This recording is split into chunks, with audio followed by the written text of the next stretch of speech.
Apisa manengone romo siling milion 7 e kaunti ma Nakuru. The authority undertakes regular monitoring and evaluation of training institutions in the whole country and will not hesitate to close down those found to be non-compliant. Sirikal osingo rakore gi kuonde tiegruok kata mbalariany mitayo ka chik ok opuodho. Ndizi zote zinaelekea kuanguka sababu zimechomeka na hiyo maji. Dag pi madirom ginam yangore ni ochako chuogore e gweng' ma Mbaranga e kaunti ma Meru bang' koth mapek mosebedo ka chwe.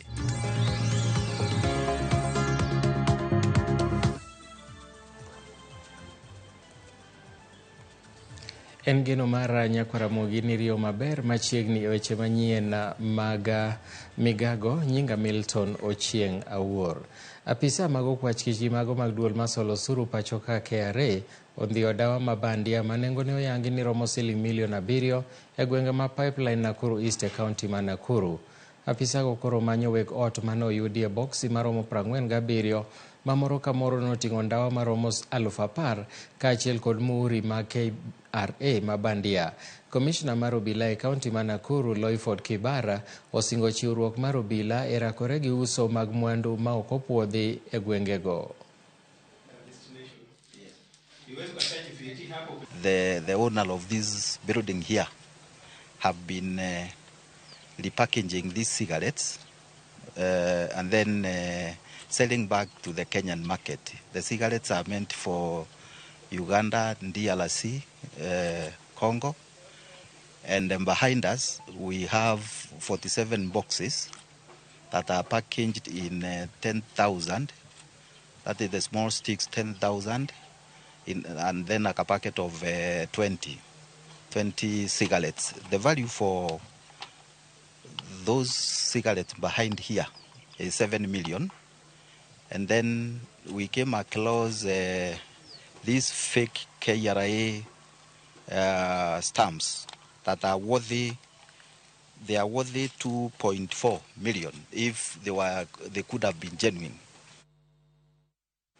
Sirikal osingo mara kore gi kuonde tiegruok mamalo mitayo e tok chik yangore ni thoth kuonde tiegruok ogo tach e kor bombe ma pachoka ka githoro solo omenda kuom jonyuol. Sirikal yango ni maeri en okang' mochan kawo e bero lwasi mag somo e kuonde tiegruok mopuodhi mayudo ng'ikruok mikelo gi mago ma oyangi ni ok opuodhi gi piny owacho.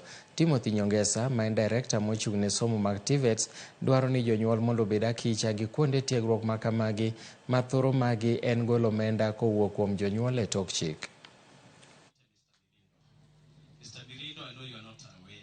TVET shall continue playing its regulatory role of TVET through development of standards, accreditation of institutions, programs and trainers, and quality audit of institutions. So from time to time, you will see us passing through Jordan College to just confirm that you are still doing the right thing.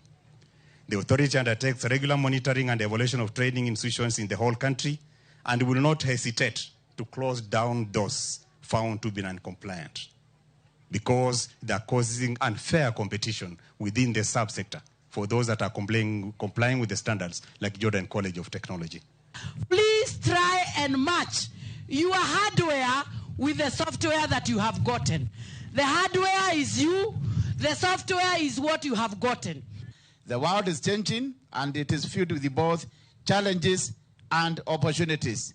Your generation will play a pivotal role in shaping the course of our society and our world. I urge you to embrace this responsibility with optimism and a sense of purpose. be the leaders, innovators, and change makers that our world needs. Chenro mag wuoth nong'ikore apaya ma Mamboleo Miwani bang' jodak e gwengego din apayano ka gikwedo godo nek mar jago moro manotim gi jonjore. Jodak go nomoko mae ka gidwaro ni mondo obila okaw okang' e wi arita marach mosebedo kokwako gwengego. Kotelnegi kod MCA ma Kajulu Ben Adega giywago rochruok mar arita e alworano ma Mamboleo, kama bende johala moro yande nochiel kod magina mowito ngimane dwe mokalo. Gidwaro mondo ket tesend obila machiegni kod chiro ma Mamboleo nimar kwan oganda osemedore kendo timbe makuo otimo nam. Obila nochopo kanyo, kara kamano ne gisingo ni gidhi medo jiwo arita kwe ahinya to sani ma jopiny dhi e nyasi ma Krismas. An be kakan johala awinjo lit kendo sani anyalo oro saa 2 nikech luoro osemakowa, nikech timbe matimore Mamboleo ka ok ber jowadwa. Wakwayo jotendwa konywa uru. Wach security osebedonwa matek ka nikech kwaneno ka yudhe wetewa mbesewa otho, weyo nyithindo ok morwa, nikech ka wan johala kata wadwa loro saa 2 to saa 2 ni ema pesa bire ok morwa. Kata an mawuoyo ni Joseph Maya simbe 2 te gi jokuogegi. Koro miyo wasewacho ni wamiyo security mondo obiyo okonywa. During this festival season, we have marked it as an hotspot and we have made security arrangements how to cover it. We realize our roads are very poor, so we have some motorbikes which we shall be using to monitor these thugs, these robbers, who are not sparing even anybody. So we urge the members of public to work closely with us so that we can minimize the incidences of crime within this Mamboleo and the surrounding areas. Jopiny ojiwo mondo obed akicha go kinde mabandia magichano tiyo godo e yalo buchegi e nyim doho. Linda Gitonga, ma en apisa marango ratiro gi rang'iny mar okinde e riwruok mar Law Society of Kenya, oyango ni nyaka sani jopiny onego bed motang' mokalo e jiwo ratichgi. Okon ni nitie medruok ma ji mawuondo jopiny ni gin okinde. We have visited Coast Branch, specific areas with Kwale County in Ukunda, where we managed to get information from members of public as well as our advocates there, where they informed us that they have been having issues with a masquerader, specifically one who has been practicing for a long time, practicing in court. We arrested him with the cooperation of the police at Diani police station. The OCS provided us with the relevant security we required. We arrested him and is being processed for court. We have managed to visit and several law firms to ensure compliance. Those who have not complied with the law, we assure you that you shall hear from us. Kambi mar Coast Water Services ochungo tije mag chiwo pi ne kaunti ma Taveta bang' ywaruok kod ten kaunti no kaluwore kod gowi machon mar $638 mapok ochul. Kanoloso bang' romo kod apisas mag pi e kaunti no, apisa maduong' mar Taveta e boma ma Voi, Jalup Gavana Kilalo, ne oyango ni chungo chiwo pi ok en gima kare nimar kata mana dwe mokalo ne gichulo omenda maromo $4.2 million.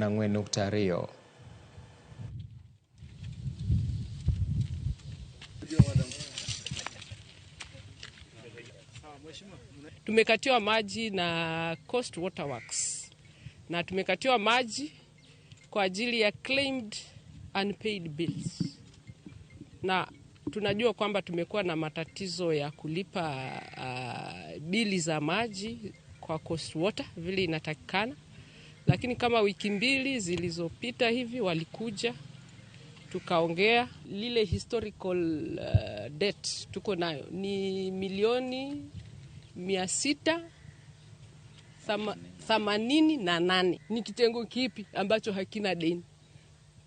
Mpaka wananchi wa kawaida wanakosa kupewa huduma kwa ajili ya deni. Dawa ya deni ni kulipa, na tumesema tuko na mpangilio ya kulipa. Gavana ma Bungoma Kenneth Lusaka ochiwo siem na apisa ma kaunti man kod mibadhi kolero ni gibiro yudo kum mager chakre dwe mar achiel higa manyien. Kanoloso e kinde nyasi ma sidho jagoro mar kaunti William Nasongo e apisi maduong' mar kaunti, Lusaka nolero noseyudo lipot ni moko kuom apisa ma kaunti kwayo asoya kowuok kuom jopiny. Bende nolero ni ochano mar keto lokruoge mowinjore e dwe mar achiel higa manyien mondo mi othich oko apisas man kod mibadhi. Complaining and people are bringing these things to me. I'm telling you the truth that in January mimi sitakuwa na kubembelezana na mtu, you either work well or just ship out. Wale mmekuja, tafadhali mnisaidie tufanye kazi. I'm not a malicious person. Mimi ni mtu ya roho safi, wale wamefanya na mimi. I'm not malicious at all. I don't sit anywhere to plan anything malicious against anybody. But if you want to rock the boat from within, please, it will not work. Tuko na ripoti mingi tumepata. Na mimi kwa ufisadi utaenda peke yako. Me will not be part of that training. And as I sit, I already see the casualties.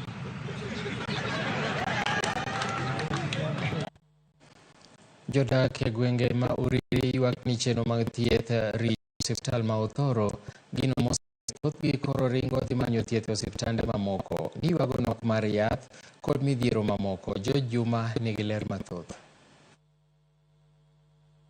Kaluwore kod ywak mamoko kuom oganda osebedo kagolo ni chenro mag thieth ok osebedo makar osiptal mar Othoro e sab-kaunti ma Uriri, ne watimo limbe e osiptalni. Kar saa 4 mar okinyi ne wamolo e kar thiethni mabende achiel kuom osiptandego madongo e sab-kaunti ma Uriri mane oger higni mathoth mokalo. Jogo mane ochopo mayudo thieth ne nok mokalo kabende kata mana ward ma jotuo machuo kaachiel kod mine ne onge kod jatuo moro amora. Kama ichiwe thieth ne mine kaachiel kod nyithindo ma obiro e klinik bende ne ni nono. Kata bende tendo osiptalni ne olieko ni jotuo thoth gibiro ma odeko e manyo thieth. Moko kuom oganda wacho ni gimanyo thieth e osiptende mamoko nikech chenro mag thieth ok osebedo maber e osiptalni. Watuore kendo joma mang'eny to dhi oko. Kidhi kata mana sani kijana moro gochono swali to dwa mana dhi thieth Ramogi.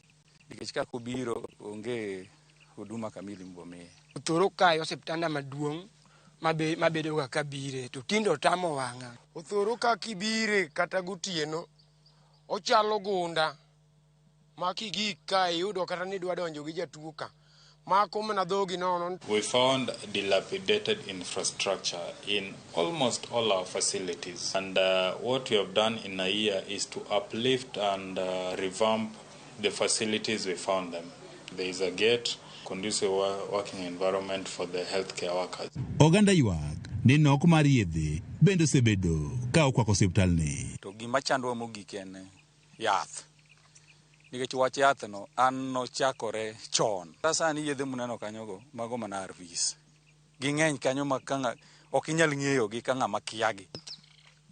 Ka ng'iyo mos yath iwacho ni kelo kendo lori biro maduong' mar county government. Nikech thieth tinyisi ni yedhe manyalo konyi e thiedhi ni monge. Uriri constituency at large, we have sent drugs to our sub-county stores.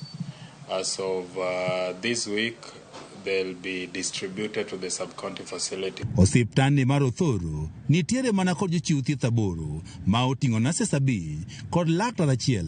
Kwan ma oganda bende wacho ni koro tin mok nyal chiw thieth makare. Apisa maduong' e migawo mathieth e kaunti ma Migori Samuel Atula yango ne gibiro medo kwan jochiw thieth. We have posted there 2 clinical officers, 5 nurses and 1 medical doctor who are actively on duty for 24 hours. For whichever case you might not find a healthcare provider, it might mean there is a reassignment of duty to stations that have higher workload on a need basis. Kwa waziri plus the president of the county. Geng'iyane kaka ginya konyo Othoro. Othoro is a big hospital.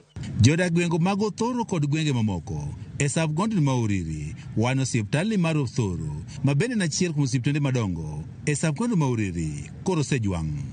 Gidwaro mondo koro piny owacho ket maino e bero thieth e osiptalni. George Juma, Ramogi TV, Migori. Lipode mag rocho ratij jopiny ahinya mago mag Wakeini gi nyiri e kaunti ma Isiolo yangore nodok piny kipimo gi kinde machien kokalo okenge moseketi gi sirkal kaachiel gi riwruoge ma ok mag piny owacho. Ruoth malongo Peter Francis Lekula opoyo okenge moseketi e tim e rakruok gi timbe makamagi koting'o donjo e keny momondo e kind mamoko. Gimedo kwayo dwaro mar tiyo e twech achiel e kind jodak, sirkal kaachiel gi riwruoge mamoko e rakore gi achiedh nade ma kamago ma osebedo ka kelo ng'ikruok ne lek jodak magwengego. Siku hizi hata wasee si wakali kama kitambo. Kitambo hata mama alikuwa anachapwa tu kama sijui hata ngamia ama sijui, lakini siku hizi imepungua. Siku hizi watu wanaendelea vizuri. Nashukuru sana ACF na county government kwa kutuletea mafunzo na waendelea hata kutuletea, ndio watu wenye wajashika hii mafunzo waendelee kupata. Tumestop kwa sababu ya kimera hii masomo kwa saidi. Hata familia yangu wamestop. Kulingana na hii siku 16 ya kuhamasisha wananchi juu ya dhuluma ya jinsia imeleta matunda sana. Hapo zamani ilikuwa na dhuluma ya kina mama na mtoto msichana, lakini sasa hizi wakati serikali imeingilia pamoja na NGOs kwetu imepungua. Na hata watu wamejua umuhimu ya masomo. Tumekuja hapa Lengwenyi Village huku Kipsing mashinani kabisa ili tuweze kuhamasisha jamii kuhusu gender based violence na vile wanaweza kukinga na vile wanaweza pata referral pathway. Tumefurahia ya kwamba hii jamii wamekubali message ambayo tumeleta na wamekubali kuchange ile kidogo imebaki, na kitu kingine imetufurahisha ni kwamba FGM huku ni kama hakuna, na ile walikuwa nasema ilikuwa juu wife battering ni kama pia imeshuka, na tutazidi kukuja ili tuweze kuhamasisha zaidi na zaidi. Ramogi yena monda ka oyweyo mokwongo e chenro mar Migago kapok adhi e yweyo. An gi ote mar Pascal Olajo kane kod Pauline Pascal ka giwinjo Ramogi loud and clear ka gin Nyasore School Kabondo. Kaeto Gladys Onyango wacho ni katije onge to watim ang'o, Supermatch nyale ok ang'e ngech Supermatch. Slovodan Shata kawuok Nyasoti Magunga wacho ni omor gi chenro mar Ramogi TV mang'eny, umora gi weche mathoth lakini sa ematin. Milton and Austin kowuok Oyani, aneni maler, anja Chelsea, wadhi timo nade kawuono. Mago to chenro mar paw tuke biro kanyo, bed mana kanyo mondo igo punda shabiki. Abiro gi predictions. Diana Wurka ni Nyora Kadem owacho ni Ramogi neno maler mokalo. Kaeto Niki Otieno kaya Uriri, Migago neno maler, tarita mamambo leo onego ne kaka ikonyo jopiny ok ber katho kamano. Kaeto David Makemo kata Otieno Small oneno Ramogi TV kowuok Yadh Ngima, Suna East, Migori County. Ang'o momiyo ok ubiro Migori e Ramogi at 2, udhi mana Siaya gi Homa Bay. Okay, Ramogi ler makare. Nyoniang kwa Bwai ma Shadrack Ogara ka wan go wadwa Tito Ogara. Kaeto ariyo mogi kanyo Irene Nyakwarondule aneno Migago maler kawuok Seme Kadero, to mogik David Makema pan David Aseso Momari omiyo Tina ka oyweyo gi kanyo. Kik idhi mabor, aduogo bang' thuolo machuok.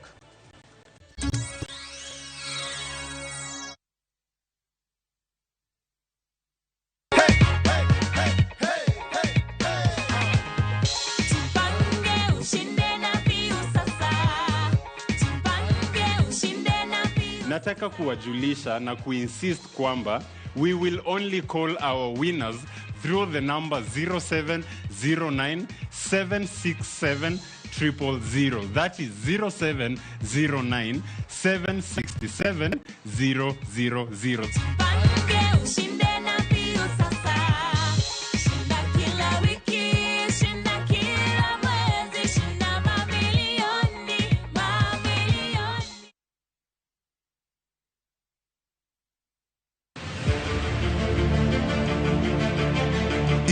Sinema mapok ni neno kinyono kontanyono koni nowinjore kendo disore ene ot achiel moting'o tuke mawuok Luo. Wan kod gigi duto mitanigo dhako amula mana matin, but only matin knows violence. Sigana mamoro chunyi kama kawaida dongo chala chai manum sukara ore ng'ich beno ng'ich mopong' kod nyiero Habari. Siari nyathima wuoyudo die siari. Drama. Abo chuonjra kodi nyathini ang'ara chku. Hera. Lokri. Yawa nyathi to nayudo yawa. Tugo ka tugo. En sigana marito mondo onyise. Winam Cinema. Jumapil, saa 2:15 otieno kod saa 4 otieno mane Ramogi TV. Royal Mabati Factory, kambi achiel kende maloso mabati manengo gore piny kendo rang'iny mamalo mag mwandu goyo witado bende yudore duto. Yud offers mag Christmas sani ka gauge 30 mar box profile dhi gi siling 400 kende, Roman tile profile gi siling 534, stone coated tiles gi siling 600 kod nengo molwar mar steel trusses. Yudwa Kisumu Accra Street momanyore gi apaya ma Paul Mboya Manjit Building kata gochnwa e 0722 638 838. Mambo sasa ni super. Mkiongea tunasikiza. Mlisema tulete jackpot ingine? Tumeileta 10 times bigger. Introducing Shabiki Super Jackpot. Hii sasa ni jackpot ya 5 million shillings. Unashinda ukipredict correctly games 15. Na usiposhinda inaenda kiongezeka kila wiki. Yani ni progressive. Bonuses nazo ni no. Kuanzia 12, 13 and 14 correct predictions. Unacheza na 99 bob tu. Chukua simu yako. Ingia www.shabiki.com. Fungua jackpots. Click on Super Jackpots. Chambua games zako safi. Review bit slip yako. Ukiona iko sawa, place bet. Alafu sasa unategea games ichezwe. 5 million shillings inakungojea. Shabiki Super Jackpot. Ni time yako. Minadai wote twende hivi. Not for persons under the age of 18. Shabiki.com is authorized and regulated by BCLB license number 587.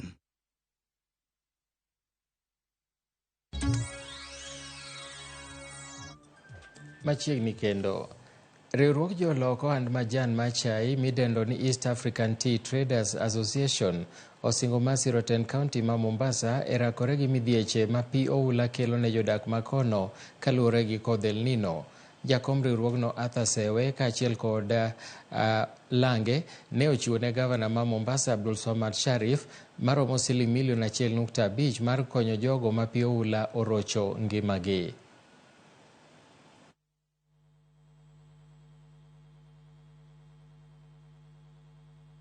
Today, because of the disaster caused by El Nino, we decided to come and partner with the county government of Mombasa.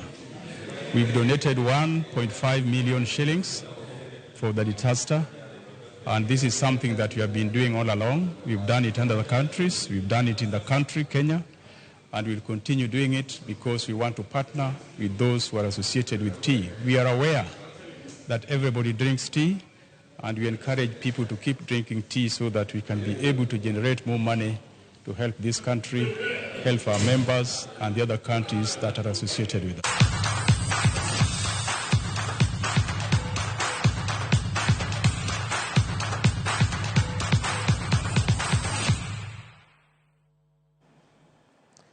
Machiegni nyako Ramogi wadhi nyime gi weche manyien. Lea Njoroge e jaloch ma juma ni Mashabiki midweek jackpot bonus bang' loso siling 310,478 kuom lieko duoko 12 kuom 13 manyo itugo. Lea makoro nikoda mor osingo matiyo gi pesa no e chako ohala ka bathe mamoko to tiyogo e nyasi mag sikuku. Joloch mamoko gin Juma gin Sami Juma kod Peter Irungu makoro moro ka moro loso siling 101,886 bang' yudo kare duoko